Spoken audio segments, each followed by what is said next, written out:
مهين هماز مشاء بنميم مناع للخير معتد أثيم عتل بعد ذلك زنيم صدق الله مولانا العظيم وصدق رسوله النبي الكريم۔ سب سے پہلے اللہ تبارک و تعالی سے دعا گو ہیں کہ اللہ تعالی ہمیں حق بات کہنے، سننے اور اس پر عمل کرنے کی توفیق عطا فرمائے۔ میں نے آپ حضرات کے سامنے قرآن مجید سورۃ القلم کی ایک آیت تلاوت کی ہے۔ اس آیت میں اللہ تبارک و تعالی ولید بن مغیرہ کی 10 برائیاں ذکر فرما رہا ہے۔ تو اس آیت کی روشنی میں میرے گفتگو کا جو عنوان اور موضوع ہے کہ گھر کے ماحول کو خراب کرنے والی زبان کی لغزشیں اور ان کا علاج۔ اس لیے کہ زبان انسان کی باڈی میں ایک ایسا عضو ہے، ایک ایسا حصہ ہے کہ جس عضو سے سارے اعضاء پناہ مانگتے ہیں۔ حدیث میں ہے، نبی صلی اللہ علیہ وسلم نے ارشاد فرمایا کہ اذا اصبح ابن آدم، جب بھی صبح کا ٹائم ہوتا ہے، اگلا دن شروع ہوتا ہے، فإن الأعضاء كلها تكفر اللسان، تو سارے اعضاء زبان کے آگے ہاتھ جوڑتے ہیں، واسطہ دیتے ہیں کہ اتق اللہ فینا، ہمارے بارے میں اللہ سے ڈرنا۔ کیوں؟ پھر وہ اعضاء زبان سے خطاب کرتے ہیں کہ فَإِنِ اسْتَقَمْتَ اسْتَقَمْنَا، اگر تو ٹھیک رہی تو ہم بھی ٹھیک رہیں گے، اور اگر تو پھسل گئی تو ہم بھی پھسل جائیں گے۔ تو زبان ایک اہم جزو ہے انسان کی کردار سازی میں، اخلاق میں، معاملات کی ڈیلنگ میں زبان کا بڑا حصہ ہے۔ اسی طرح ایک حدیث میں آتا ہے، نبی صلی اللہ علیہ وسلم نے ارشاد فرمایا کہ تم 2 چیزوں کی مجھے ضمانت دے دو، میں تمہیں جنت کی ضمانت دیتا ہوں۔ وہ 2 چیزیں کون سی ہیں؟ فرمایا ما بین لحیی، جو 2 جبڑوں کے درمیان ہے، یعنی زبان، اور فرمایا وما بین رجلی، جو 2 ٹانگوں کے درمیان ہے، یعنی شرمگاہ۔ فرمایا ان 2 کے بارے میں مجھے ضمانت دے دو، میں تمہیں جنت کی ضمانت دیتا ہوں۔ کیونکہ زبان سے، ہماری زبان سے جو بھی نکلتا ہے اس کو لفظ کہتے ہیں، الفاظ۔ اور زبان کے جو الفاظ ہیں، لفظ ہیں، ہماری علمی اصطلاح میں، یہ میں اس لیے ذکر کر رہا ہوں کہ زبان کی اہمیت یا نکلے ہوئے بول کی اہمیت سمجھ آ جائے، تو ہماری علمی اصطلاح میں اس کو کلمہ کہتے ہیں۔ زبان سے جو لفظ نکلتا ہے اس کو کلمہ کہتے ہیں۔ اور کلمہ کا معنی کیا ہے؟ ہمارے درس نظامی میں کتاب ہے شرح جامی، اس کا نام میں، تو اس میں الکلمہ کا معنی الکلم، زخم کہا گیا ہے کہ اس کا معنی یہ زخم سے، الکلم زخم سے ہے۔ یعنی جس طرح کسی کے جسم پہ، ہمارے جسم پہ چھری، چاقو وغیرہ کا زخم لگتا ہے، تو اسی طرح ہمارے بول سے، ہماری گفتگو سے اگلے آدمی کے دل پہ زخم لگتا ہے، پھر جو تلوار کا تیر کا زخم ہوتا ہے یہ ٹھیک ہو جاتا ہے، مندمل ہو جاتا ہے، اور لیکن زبان کا جو زخم ہے وہ ٹھیک نہیں ہوتا کبھی۔ ہمارے ہاں حضرت علی رضی اللہ تعالیٰ عنہ کا ایک مشہور شعر طلباء کو سنایا جاتا ہے اسی گفتگو میں کہ جراحات السنان لها التیام ولا یلتام ما جرح اللسان، فرمایا کہ تیر اور تلوار کے جو زخم ہیں وہ مندمل ہو جاتے ہیں، لیکن جو زبان کا زخم ہے وہ مندمل نہیں ہوتا۔ ایک کتاب میں اردو کا شعر پڑھ رہا تھا، اسی عربی شعر کے ترجمہ کیا ہوا تھا، تو کہتا ہے کہ تیر کا تلوار کا گھاؤ بھرا، لگا جو زخم زبان کا رہا ہمیشہ ہرا۔ تو باقی باڈی کا جو زخم ہے وہ ٹھیک ہو جاتا ہے، لیکن زبان کا زخم وہ کبھی ٹھیک نہیں ہوتا۔ کافی زمانے کے بعد کہا جاتا ہے اس نے تو مجھے یوں کہا تھا، اس نے فلاں موقع پہ مجھے یہ بات کہی تھی۔ تو بات نہیں بھولتی، زبان سے جو چوٹ دل پہ لگتی ہے وہ کبھی نہیں بھولی جاتی۔ تو چونکہ ہمارے جو گھر کا ماحول، رشتہ داری کا ماحول، اس میں خرابی کا مین ذریعہ زبان ہے۔ زبان کی وہ لغزشیں ہیں، وہ گناہ ہیں جو ہم زبان سے کرتے ہیں اور ماحول سارا برباد ہو جاتا ہے، تعلقات بگڑ جاتے ہیں۔ تو اس لیے اللہ تبارک و تعالیٰ نے جو ولید بن مغیرہ کی زبانی باتیں بیان کی، تو وہ 10 بیان کی، 10 برائیاں اس کی بیان کی۔ گویا زبان کے 10 گناہ ایسے ہیں جس سے گھر کا ماحول خراب رہتا ہے، رشتہ داری کا ماحول، جو انسان کے قرب کا اور تعلق کا ماحول ہے وہ بگڑ جاتا ہے۔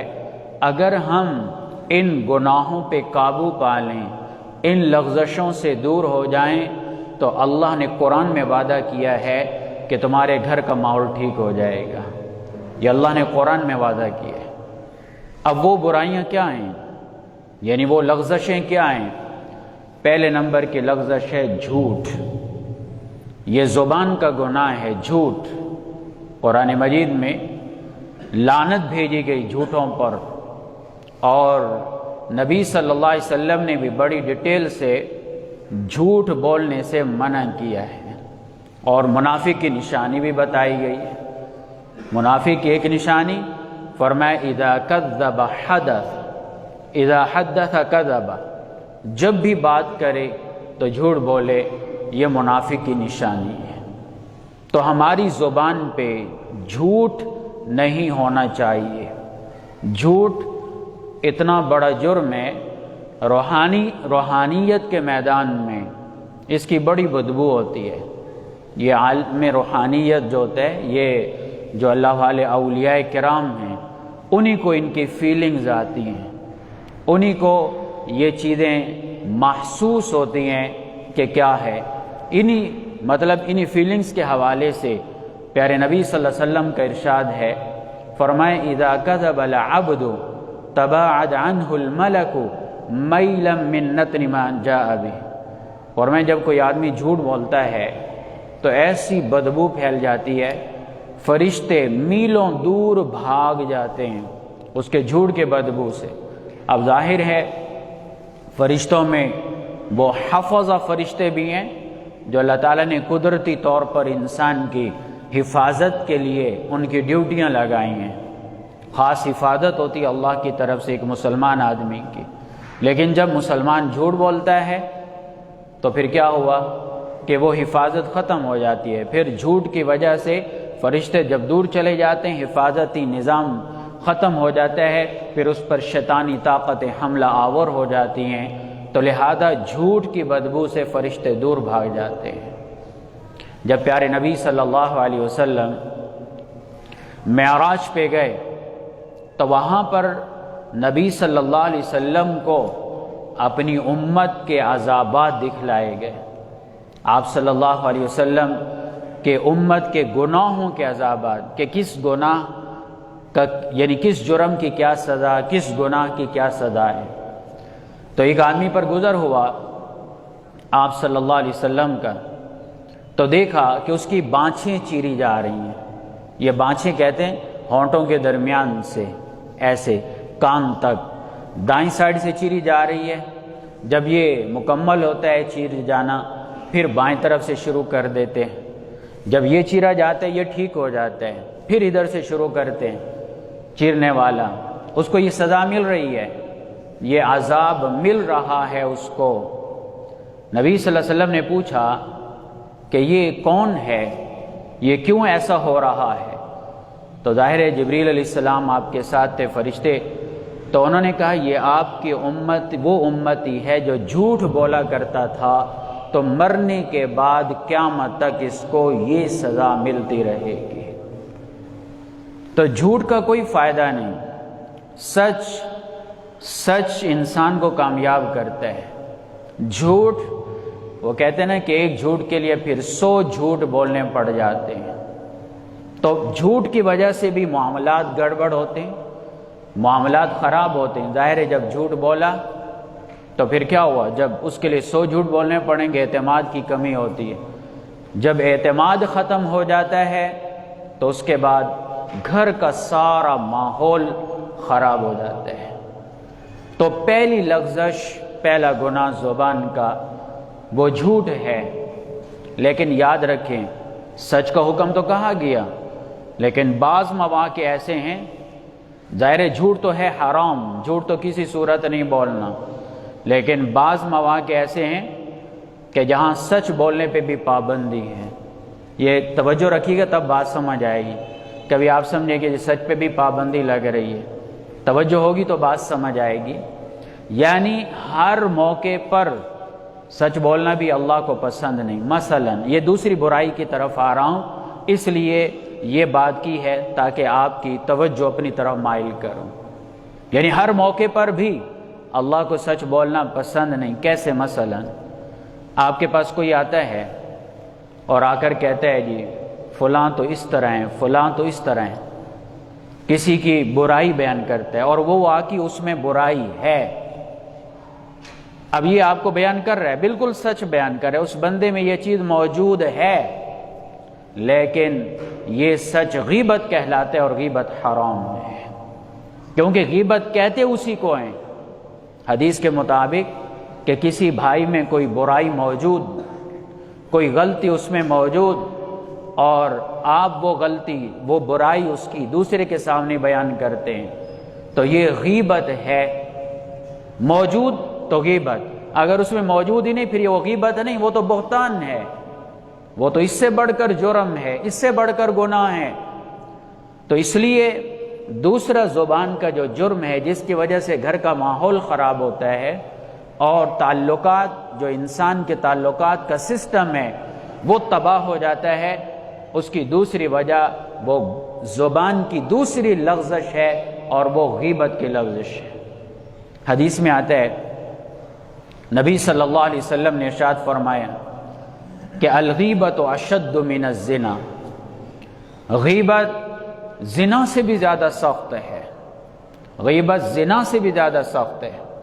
اور ایک حدیث میں ہے نبی صلی اللہ علیہ وسلم نے فرمایا کہ سود کے 70 سے زیادہ دروازے ہیں سود کے، اور فرمایا سب سے ادنا دروازہ، یعنی سود کا سب سے ادنا جرم، ادنا کم سے کم جو سود کی برائی ہے کہ کوئی اپنی ماں سے منہ کالا کرے، یہ سود کا ادنا درجہ ہے۔ اور پھر فرمایا کہ سب سے بڑا سود، سب سے زیادہ سود، سخت سود کسی مسلمان کی غیبت کرنا ہے۔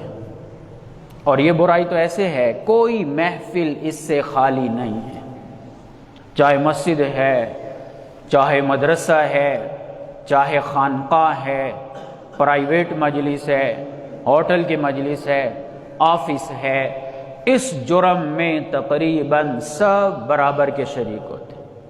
تو کہا ہے کہ اگرچہ غیبت میں سچ ہوتا ہے، اگلے میں وہ برائی ہوتی ہے، غیبت کہتے اس کو کہ ہیں کہ اس میں برائی موجود، اور آپ ذکر کر رہے ہیں۔ اب سچ تو ہے لیکن یہ سچ غیبت ہے، یہ حرام ہے۔ اس لیے تو جب کوئی غیبت کرنے والا غیبت کر رہا ہو اور آپ اس کو روکیں، وہ کیا کہے گا؟ میں سچ تو کہہ رہا ہوں، میں کوئی جھوٹ بول رہا ہوں، میں سچ ہی تو بیان کر رہا ہوں، میں نے کوئی جھوٹ نہیں بولا۔ وہ اسی طرح ہے، اسی طرح میں سچ کہہ رہا ہوں، سچ تو ہے لیکن اللہ کو ایسا سچ پسند نہیں ہے، یہ غیبت ہے، اور غیبت بہت بڑا جرم ہے۔ پیارے نبی صلی اللہ علیہ وسلم معراج میں آپ کو ایک دوسرا عذاب دکھایا گیا اپنی امت کا۔ آپ نے دیکھا کچھ لوگ ہیں، مرد بھی خواتین میں، اور ان کے یہ ناخن تانبے کے بنے ہوئے، لوہے کے، اور وہ ان سے اپنے چہروں کو چھیل رہے ہیں، چمڑوں کو سینے سے چھیل رہے ہیں۔ آپ اندازہ لگائیں جب چمڑا چھل جائے کتنی تکلیف ہوتی ہے، وہ چھیل رہے ہیں۔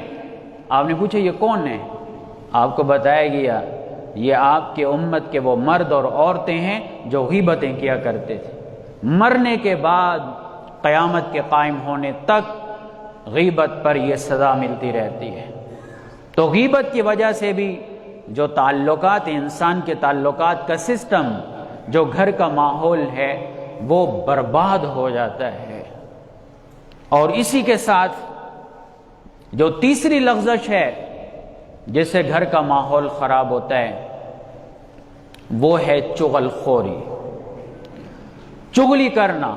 یہ بھی سچ ہے لیکن چغلی حرام۔ مثلا دو مثالیں دے کر بات واضح کرتا ہوں، دو مثالیں دے کر۔ پہلی مثال، ایک آدمی کی نئی نئی شادی ہوئی، گھر آباد ہوا، اب وہ آدمی بازار جاتا ہے، اپنی بیوی کے لیے کوئی سوٹ لے کر آتا ہے، کوئی چیز لے کر آتا ہے۔ جیسے ہی گھر میں آتا ہے تو اس کی سسٹر، اس کی بہن دیکھ لیتی ہے اور والدہ کو جا کے کہتی ہے کہ آج تو محترمہ کے لیے سوٹ آیا ہے، آج تو محترمہ کے لیے فلاں چیز آئی ہے۔ سچ ہے، جھوٹ نہیں ہے، سچ بول رہی ہے، لیکن اس نیت سے کہ ماں اور بہو کی لڑائی کروائے، ماں اور بیٹے کی لڑائی کروائے، اس کو چغلی کہتے ہیں۔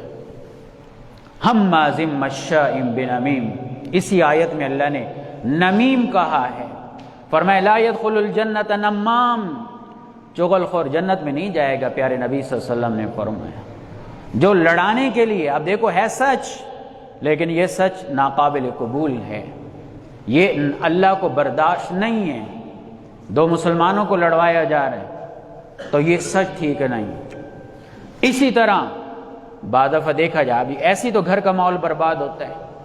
اب بیوی آئی، اگر وہ بیوی بڑی چالاک اور تیز عورت ہے تو وہ پھر خامن کو کہتی ہے، اب وہ ظاہر ہے خواتین میں کمزوریاں تو ہوتی ہیں، تو ماں کے بارے میں بات کہہ دے گی، خامن کو اس کی بہن کے بارے میں بات کہہ دے گی۔ اب بات کہہ دے گی، وہ ہوگا سچ، لیکن مقصد یہ ہے کہ خامن اپنے ماں سے لڑے، اپنی بہن سے لڑے۔ یہ نمام ہے، اس کو چغلی کہتے ہیں، اور چغل خور جنت میں نہیں جائے گا۔ یہ چغلیوں سے بھی گھر کا ماحول تباہ و برباد ہوتا ہے، چغلیوں سے بھی یہ خراب ہوتا ہے۔ بعض دفعہ ایسا بھی ہوتا ہے کہ والدین کے اعتماد کو اولاد سے خراب کرنے کے لیے رشتہ دار کان بھرتے ہیں والد کے، والدہ کے۔ ہوتا سچ ہے، میں نے کہا نا کہ ہر موقع پہ بھی سچ اللہ کو پسند نہیں۔ اب وہ بات سچی ہوتی ہے لیکن یہی ہوتا ہے نیت میں کہ والد اور اولاد لڑ جائیں، ناراض ہو جائیں، والدہ اور اولاد کے درمیان دوری پیدا ہو جائے۔ ہے سچ بالکل، یعنی سچ بول رہے، واقعی کمیاں ہوتی ہیں، لیکن مقصد لڑانا، گھر کے ماحول کو خراب کرنا، یہ چغل خوری ہے۔ فرمایا لا يدخل الجنت قطات، چغل خور جنت میں نہیں جائے گا۔ تو چغل خوری سے بھی گھر کا ماحول برباد ہوتا ہے، جو انسان کے تعلقات کا سسٹم ہے وہ خراب ہو جاتا ہے۔ یہ گناہ کی، گویا زبان کے گناہ کی تیسری چیز ہے، تیسری لغزش، تیسرا گناہ جس سے پورے گھر کا سسٹم برباد ہو جاتا ہے۔ اور چوتھی چیز ہے بہتان۔ بہتان کسی پہ جھوٹا الزام لگا دینا، کسی پہ جھوٹی بات کر دینا، بہتان سے بھی گھر کا سسٹم تباہ ہو جاتا ہے۔ غیبت اپنی جگہ گناہ، غیبت میں سچ ہوتا ہے لیکن گناہ حرام، اور بہتان میں تو سچ ہی نہیں ہوتا، اس میں تو الزام ہوتا ہے۔ یہ بہتان اور الزام تراشی ایسا بڑا جرم ہے کہ اس نے پیارے نبی صلی اللہ علیہ وسلم کے گھر کے سکون کو بھی برباد کیا تھا۔ حضرت امی عائشہ رضی اللہ تعالیٰ عنہ ایک جہاد میں تھی، غزوہ مریسیع 5 ہجری کا غالباً واقعہ ہے۔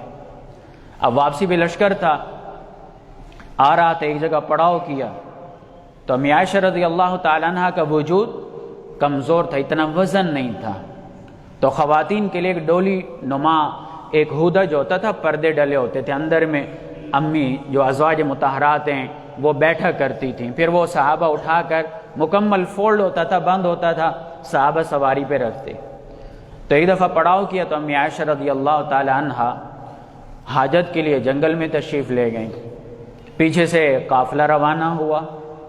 جب قافلہ روانہ ہوا تو رات کا ٹائم ہے، پتہ ہی نہیں چلا، صحابہ نے اٹھایا، فرق ہی نہیں سمجھ آیا کہ کوئی ہے یا نہیں ہے، قافلہ چڑھ پڑا۔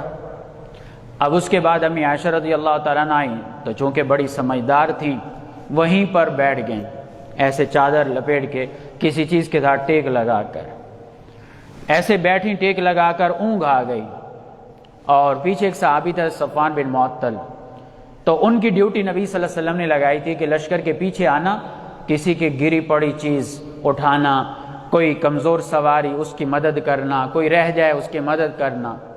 صحابی آئے، دیکھا کوئی سایہ نما چیز ہے، تو جیسے قریب آئے تو پردے کا حکم اترنے سے پہلے حضرت امی عائشہ رضی اللہ تعالیٰ عنہ کو دیکھا ہوا تھا، تو جیسی پہچانا تو فوراً کھانسی لگائی، تو امی عائشہ رضی اللہ تعالیٰ عنہ نے چہرے کو ڈھانپ لیا، انہوں نے سواری بٹھائی، سائیڈ پہ ہو گئے، امی عائشہ سوار ہو گئیں، وہ آگے سواری کو لے کر چل پڑے۔ منافقین اور یہودیوں کے ہاتھ یہ بات آ گئی، انہوں نے الزام تراشی شروع کر دی، بہتان لگانا شروع کر دیا امی عائشہ رضی اللہ تعالیٰ عنہ پر۔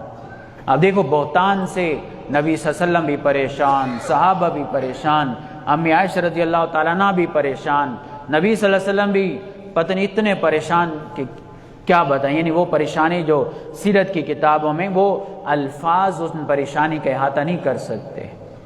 پھر جب اللہ تعالیٰ نے سورہ نور کے 2 رکوع امی عائشہ رضی اللہ تعالیٰ عنہ کی پاکی میں اتارے تو جنہوں نے بہتان لگایا تھا ان کو 80 کوڑے مارے گئے، عبداللہ بن ابی منافق اس کو بھی 80 کوڑے مارے گئے، اور جو اس پروپیگنڈے سے متاثر ہوئے تھے ان کو بھی 80 کوڑے مارے گئے۔ اس کو کہتے ہیں حد قذف۔ اب دیکھو بہتان سے کیسا پیارے نبی کے گھر کے سکون کو بھی برباد کیا گیا، تو میں اور آپ کس بات کی مولی ہیں؟ تو بہتان سے بھی جو ہمارے گھر کا ماحول ہے وہ برباد ہو سکتا ہے۔ تو اپنی زبان پہ کنٹرول کرنا ہے، الزام تراشی نہیں کرنی۔ بہتان یہ بہت بڑا جرم ہے، یہ غیبت سے بھی زیادہ بڑا جرم، یہ چوتھا گناہ ہے جس کی وجہ سے گھر کا سسٹم تباہ ہو جاتا ہے۔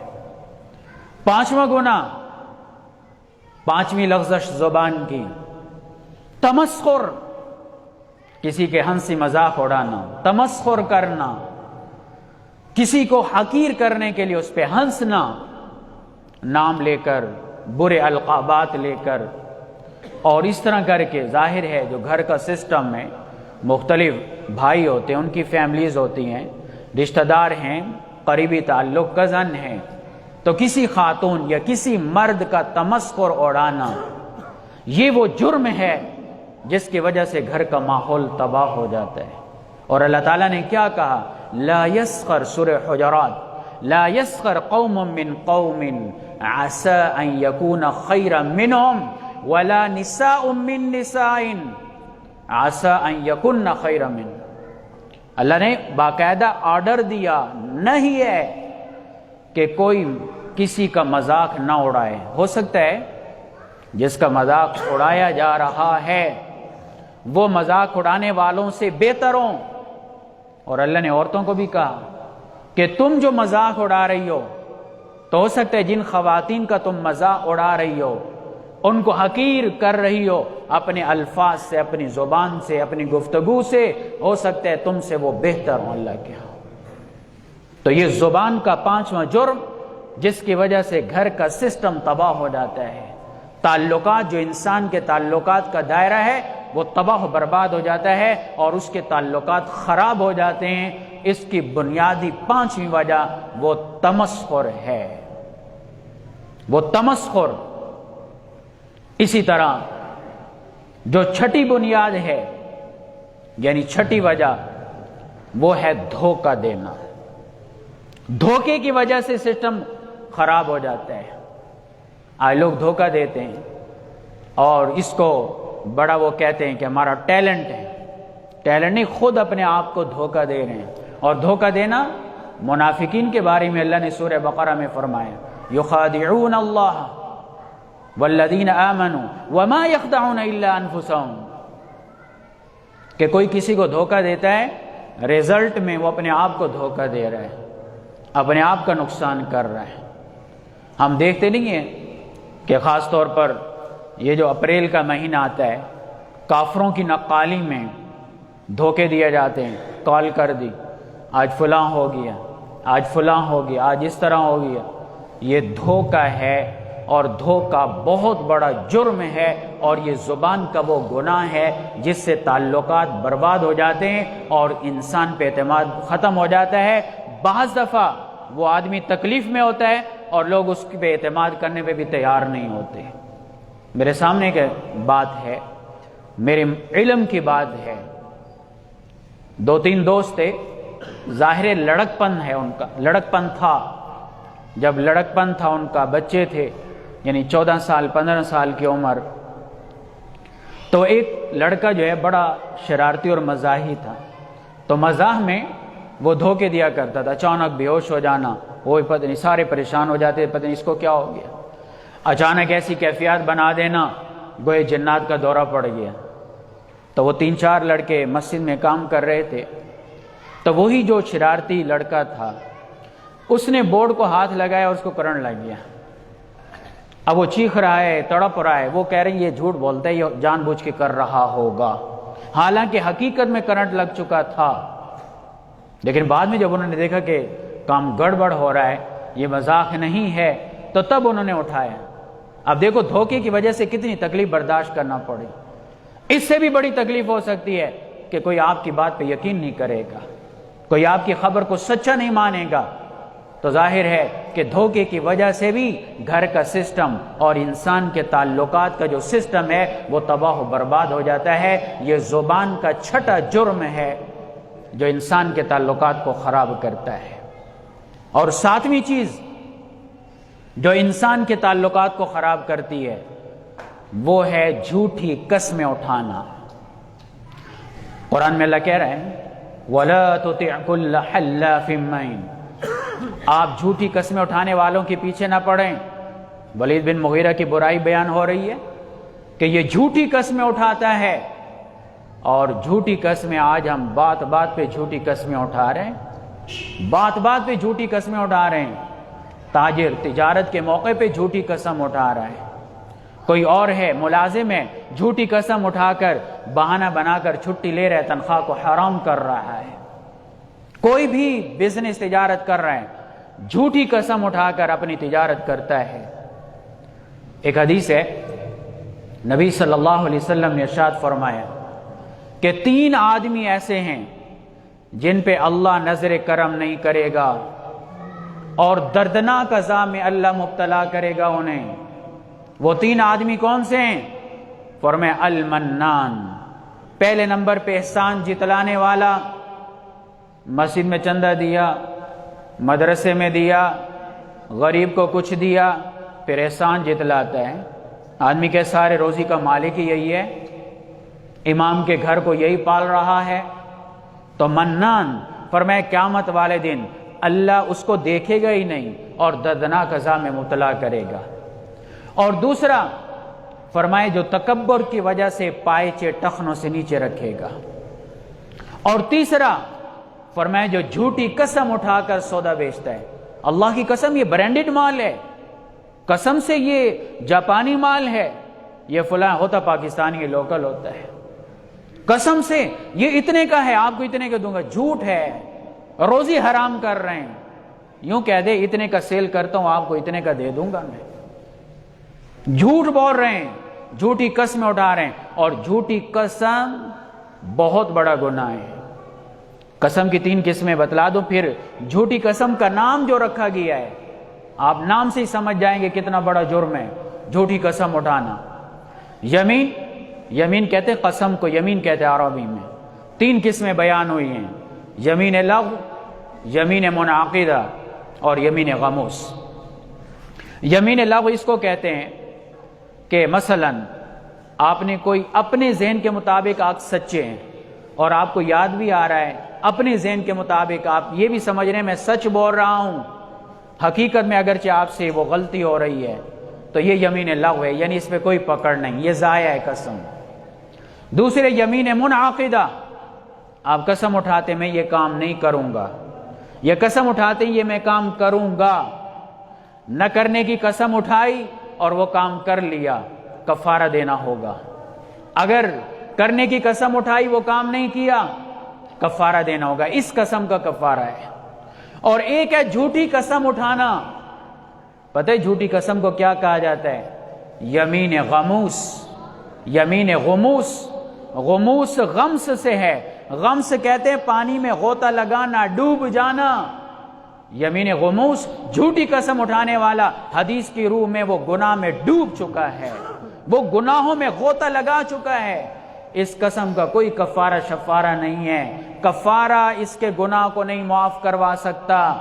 جو جھوٹی قسم اٹھاتا ہے یعنی اس نے کوئی کام نہیں کیا اور جان بوجھ کے قسم اٹھا کے کہہ رہے جی میں نے وہ کر لیا ہے، یہ جھوٹی قسم ہے، گناہ میں غوطہ لگایا ہے، توبہ اور استغفار کے بغیر اس کا گناہ معاف نہیں ہوگا۔ تو جھوٹی قسمیں اٹھا کر بھی معاملات گڑبڑ ہوتے، کسی کو اعتماد دلانے گھر میں، کسی فیملی ممبر کو جھوٹی قسم اٹھا لی، اگلا تو سمجھ رہا ہے کہ سچ بول رہا ہے اور وہ دوسرے کے بارے میں اسی طرح یقین کر لیتا ہے۔ تو جھوٹی قسم یہ گھر کے ماحول کو اور تعلقات اور رشتہ داری کے ماحول کو جھوٹی قسم بھی برباد کر دیتی ہے، یہ 7واں گناہ ہے۔ 8واں گناہ کون سا ہے زبان کا؟ جو اللہ تعالیٰ نے کہا ہے میں خالق کو میں بتا رہا ہوں تمہیں یہ گناہ ہیں، یہ جرائم ہیں، ان سے اپنے آپ کو بچاؤ۔ 8واں گناہ ہے وعدہ خلافی، وعدہ خلافی کرنا۔ اس کے تحت میں کچھ ایسی عجیب باتیں بتاؤں گا، شاید آپ بھی حیران ہوں گے، لیکن حقیقت میں ہم بہت بڑا گناہ کر رہے ہوتے ہیں اور ہمیں سمجھ بھی نہیں آتی۔ وعدہ خلافی کرنا یعنی آپ نے وعدہ کیا اور جان بوجھ کر وعدہ خلافی کر رہے ہیں، جب وعدہ کر رہے تھے آپ کی نیت ہی نہیں تھی پورا کرنے کی۔ ہاں اگر آپ نے وعدہ کیا لیکن کسی مجبوری کی وجہ سے آپ پورا نہ کر سکے، مثلا بھول گئے، کوئی مجبوری ہوگی، پھر پکڑ نہیں ہے، ورنہ وعدہ خلافی یہ منافق کی نشانی ہے۔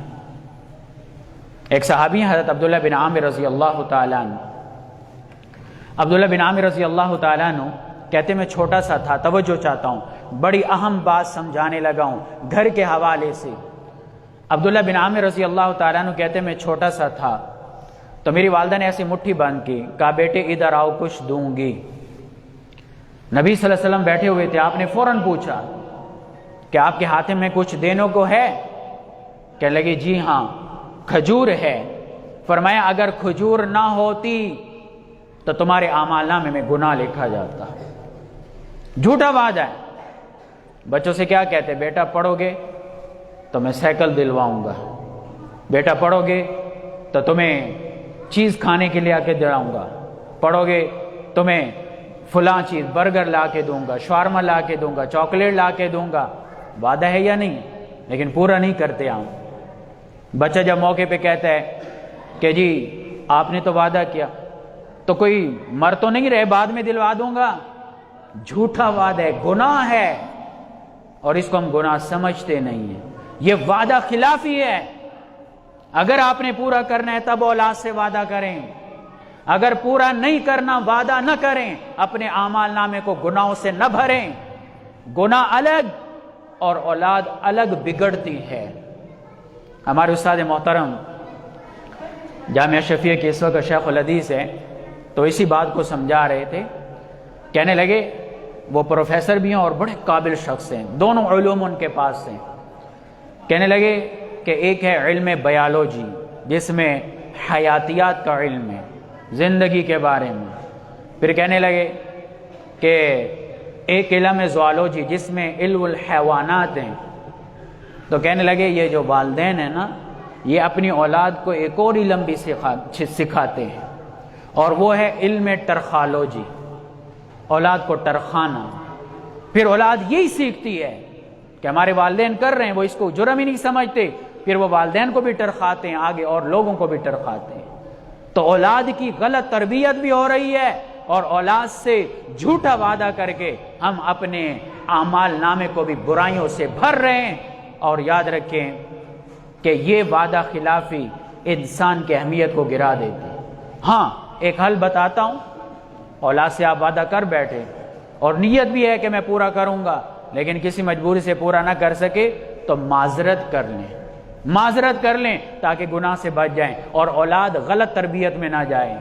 کہہ دیں بیٹا معذرت، پورا نہ ہو سکا، مجبوری تھی، آئندہ پورا کرنے کی کوشش کروں گا۔ تو دیکھو کیسے چھوٹی چھوٹی باتیں، لیکن جرائم بہت بڑے بڑے ہیں، گناہ بہت بڑے ہیں، ہمارا ان چیزوں کی طرف ہماری توجہ بھی نہیں ہوتی۔ اور اسی طرح معاہدات کی بات دیکھ لیں، جب ایگریمنٹ ہوتا ہے، کسی سے معاہدہ ہوتا ہے، تو اگلے بڑے دھڑلے سے معاہدہ توڑ دیتے ہیں، وعدہ ہوتا ہے، وعدے سے پھر جاتے ہیں۔ پتہ کیا کہتے ہیں؟ توجہ چاہتا ہوں، کہتے ہیں جی یہ ہمارا معاہدہ تھا، کوئی قرآن و حدیث تو نہیں ہے، ہم نے بولا تھا، معاہدہ کیا تھا، کوئی قرآن و حدیث تو نہیں ہے۔ بھائی قرآن و حدیث ہے، معاہدہ وعدہ یہ قرآن و حدیث ہے۔ سورہ مائدہ میں اللہ کیا فرماتے ہیں؟ یا ایھا الذین آمنوا اوفوا بالعقود، اے ایمان والو معاہدوں کو پورا کیا کرو، اللہ کا قرآن ہے۔ یہ جب تمہاری زبان سے معاہدہ نکل چکا، تم نے سائن کر دیے، تو اب یہ اللہ کا قرآن بن چکا ہے، اس کو پورا کرنا ضروری ہے، ورنہ اللہ کے حکم کو توڑنے والے اور گناہ کبیرہ کے مرتکب بن رہے۔ آج دیکھا نہیں جاتا، اکثر کہتے ہیں جی یہ تو ہماری زبان ہے، کوئی قرآن و حدیث تھوڑا ہی ہے۔ بھئی قرآن و حدیث ہی ہے، جب معاہدہ ہو گیا، جب وعدہ ہو گیا، وہ قرآن و حدیث بن گیا۔ یہ 8واں جرم ہے۔ 9واں جرم کیا ہے زبان کا، جس سے گھر کا ماحول برباد ہوتا ہے؟ برے القابات سے، برے نام لینا، برے القابات اٹھانا۔ ظاہر ہے فیملی سسٹم ہوتا ہے تو بھابھی کا برا نام لے لیا، اور اسی طرح بھتیجے کی گھر والی کا برا نام لے لیا، چچی کا برا نام لے لیا، فلاں ممانی کا لقب سے۔ اب ظاہر ہے جب ان کے غلط لقب پہنچیں گے یا انہوں نے سن لیا، سارا نظام تتر بتر ہو گیا، درہم برہم ہو گیا۔ اور قرآن کہتے ہیں وَلَا تَنَابَزُوا بِالْأَلْقَابِ، برے القاب سے مت پکاریں۔ یہ اللہ نے روکا ہے، حکم دیا ہے باقاعدہ کہ برے القاب سے نہ پکاریں۔ تمہارا تعلقات کا سسٹم، تمہارا گھر کا ماحول تباہ و برباد ہو جائے گا۔ اور اس کے بعد جو 10واں گناہ ہے وہ گالی دینا ہے، زبان سے گالی دینا۔ گالی دینا، گالی جرم ہے، گناہ ہے۔ حدیث میں آتے پیارے نبی صلی اللہ علیہ وسلم نے فرمایا سباب المسلم فسوق وقتال کفر، مسلمان کو گالی دینا گناہ کبیرہ ہے۔ ہم میں سے کون کتنے بچے ہوں گے مذاق میں بھی گالیاں؟ یہ منافق کی نشانی ہے گالی دینا، یہ گناہ کبیرہ ہے۔ ادھر میں حیران ہو رہا تھا، میں گھر میں بیٹھا مطالعہ کر رہا تھا، گلی میں کافی سال پہلے کی بات ہے، 2 بچے لڑے، چھوٹی عمر تھے ان کی۔ تو میں نے باہر جا کے دیکھا بھی کہ ان کی عمر تو دیکھوں۔ اب جب ان کی لڑائی ہوئی، یقین کرے میں نے انگلیوں پہ گنا، 1 منٹ میں اس بچے نے 17 گالیاں دیں، 1 منٹ میں، مسلمان کا بچہ۔ تو گالی دینا گناہ کبیرہ، توبہ کے بغیر معافی نہیں ہے گالی دینا، اور اللہ نے روکا ہے، پیارے نبی صلی اللہ علیہ وسلم نے روکا ہے اس بات سے۔ اور یہ ولید بن مغیرہ کی عادت تھی، مسلمان کی عادت نہیں ہونی چاہیے۔ تو یہ 10 جرائم ہیں ہماری زبان کے، جن کی وجہ سے گھر کا سسٹم تباہ ہوتا ہے۔ تو ان کا علاج یہی ہے کہ ہم ان کمی کوتاہیوں سے بچ جائیں۔ تو اللہ نے قرآن میں وعدہ کیا ہے کہ اگر تم ان گناہوں سے بچ جاؤ گے، میں تمہارے گھر کا سسٹم ٹھیک کر دوں گا۔